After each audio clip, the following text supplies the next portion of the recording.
Okay, on to bill of materials. Like I said, first thing, a bill of materials for an assembly package is going to be different than this. Um, so one of the main differences, let's see, I'm trying to get, there it is.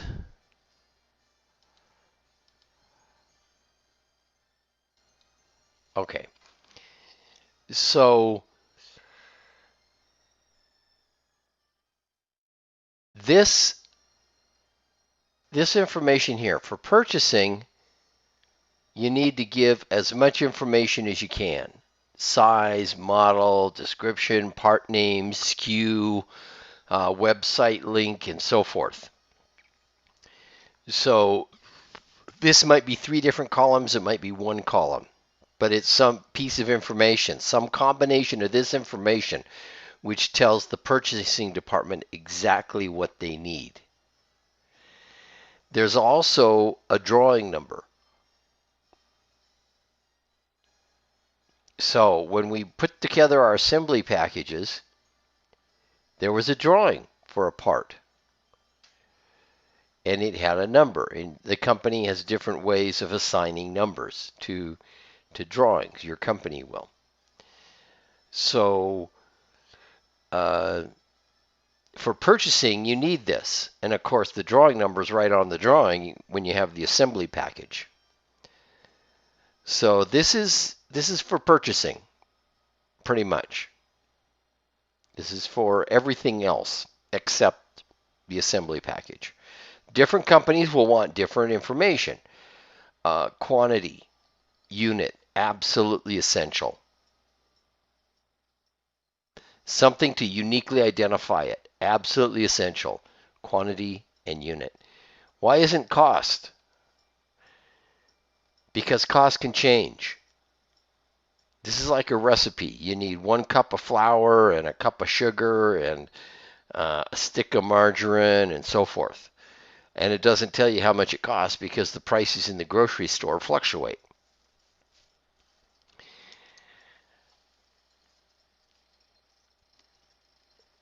So when you make up plans for a project, you need to specify the bill of materials as part of those plans. If you need to buy something, you also need this. You need a justification.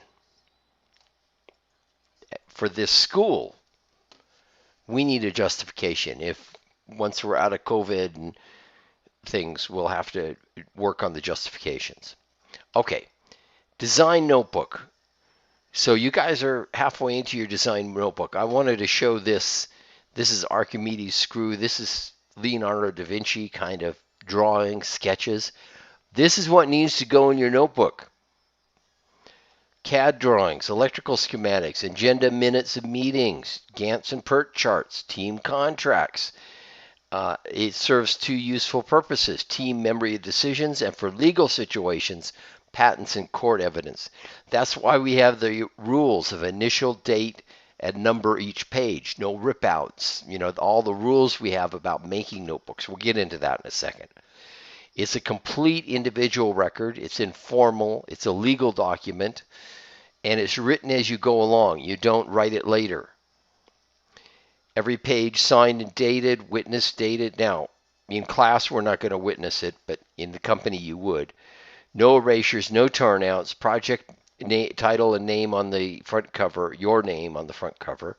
Every page numbers, enclosures attached to pages, a couple staples, taped. There's some tape right there, for example. Corrections initialed and dated. Errors. You correct errors by drawing a line through them, initial and date them. They don't need to be corrected. You can use a pencil, but no erasers. Erasers not allowed. Witness. They understand, generally understand what's going on. Okay. Attachments. Paste, staple, or glue. Um, Make sure you attach it at enough points that it doesn't fall out easily. Notebooks are all individual. They're all at individual. All notebooks on the team are not the same. You will have some common items: computer printouts, Gantt charts, project definitions, design requirements, criteria for success, and so forth. Okay, it's comprehensive, conclusive, and creative. Every idea goes in there, all brainstorming, all decision matrices, etc. All relevant data stored for future reference. All, you know, if you're wondering if it should go in the engineering notebook or not, put it in the engineering notebook. Err on the side of caution. Put it in there. Whenever you have a meeting with your team members, grab your notebook and make notes in that notebook. That might turn into the minutes of the meeting. Let's see. Avoid subjective conclusions.